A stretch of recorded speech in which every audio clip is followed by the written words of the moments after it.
Bismillahirrahmanirrahim. Assalamualaikum warahmatullahi wabarakatuh. Perkenalkan, saya Saidur Rahman dengan NIM 24111011202 dengan program studi pendidikan agama Islam semester 3 instansi UIN Sultan Haji Muhammad Idris Samarinda. Pada kesempatan ini saya akan membuka kembali sejarah pemikiran pendidikan Islam Ibnu Qayyim al-Jauziyah, seorang ulama besar dalam sejarah Islam yang memiliki gagasan pendidikan yang berbasis Al-Quran dan Sunnah, serta menekankan pembinaan akhlak, jiwa, dan karakter manusia secara menyeluruh.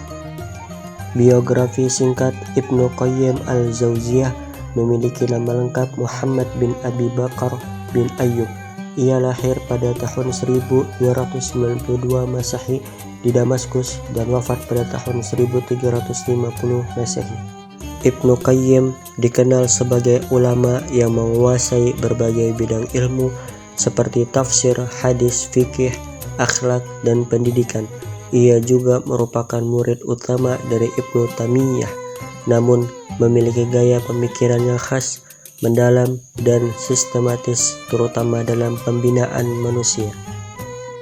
Latar belakang pemikiran pendidikan Ibnu Qayyim memandang bahwa krisis umat Islam bukan hanya disebabkan oleh lemahnya ilmu, tetapi juga karena rusaknya jiwa dan akhlak. Oleh karena itu, pendidikan menurut beliau tidak boleh hanya berorientasi pada penguasaan pengetahuan, tetapi harus diarahkan pada takziyatun nafs, yaitu penyucian jiwa dan pembentukan karakter yang baik. Dalam pandangan Ibnu Qayyim, materi pendidikan Islam mencakup pendidikan akidah yang benar, pendidikan ibadah yang mendidik keikhlasan, pendidikan akhlak dan adab, pendidikan akal dan intelektual, pendidikan jasmani dan kesehatan. Beliau menekankan bahwa pendidikan harus memperhatikan keseluruhan aspek manusia, ruh, akal, dan jasad.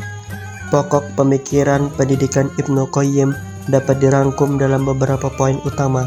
Yang pertama, pendidikan berbasis fitrah manusia. Setiap anak lahir dalam keadaan fitrah, dan tugas pendidikan adalah menjaga serta mengembangkan fitrah tersebut agar tidak menyimpang. Kedua, takziyatun nafs sebagai inti pendidikan. Ilmu yang membersihkan jiwa justru akan menjerumuskan manusia pada kesombongan.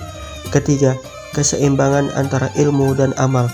Menurut Ibnu Qayyim, ilmu sejati adalah ilmu yang diamalkan dan membuahkan akhlak mulia. Tujuan pendidikan Islam menurut Ibnu Qayyim adalah melahirkan manusia yang mengenal Allah, membentuk pribadi yang berakhlak mulia, menyiapkan manusia agar bahagia di dunia maupun di akhirat. Dengan demikian, pendidikan tidak hanya berorientasi pada kesuksesan duniawi, tetapi juga pada keselamatan di akhirat.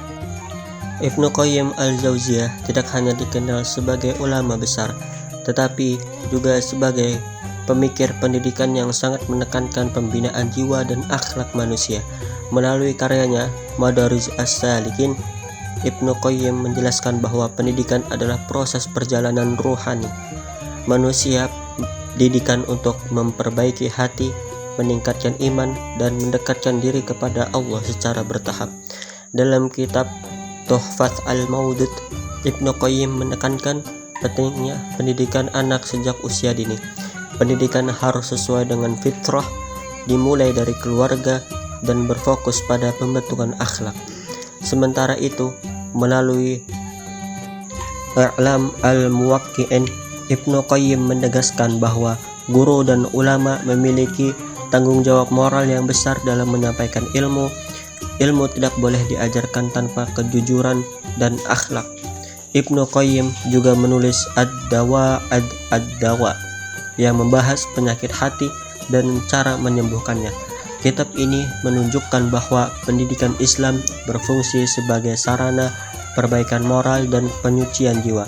Dari seluruh karya tersebut dapat disimpulkan bahwa pendidikan Islam menurut Ibnu Qayyim bukan hanya mengajarkan ilmu pengetahuan, tetapi membentuk manusia yang beriman, berakhlak, dan seimbang antara ilmu serta amal.